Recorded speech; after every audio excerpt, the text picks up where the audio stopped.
Alright, so right now I'm going to show you guys the bodyweight prisoner squat. This is a bodyweight fundamental, a great exercise for the legs and the quads here in front.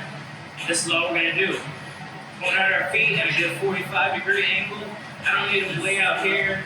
You don't want to be too tight. Just find a nice stance that's comfortable for you, farther apart. We're going hands up on the head, pushing the hips back, going down as low as you can, and then pressing it up. The bodyweight prisoner squat. Slow down, explode up. Try to keep the chest up here, nice and proud through the chest.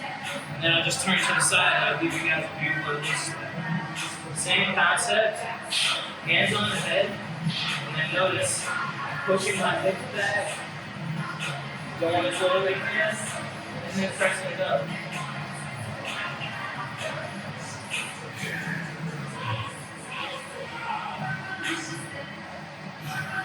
We don't want to be pushing our hips back too far, folding at the chest here. We want to keep the chest nice and proud.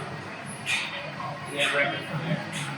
Another thing that is a common error is butt wear. So what's going to happen is some people, you'll notice as you go down, lower, their hips will tuck under, their back will round.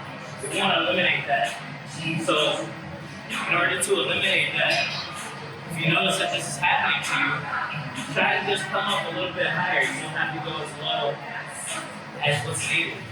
Maybe you can just save a little bit of depth on that squat and then press it up. But if you notice that you're going down low and then the butt weight happens, try to come up just a little higher.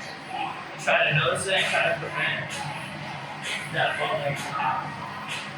So that is the bodyweight prisoner squat.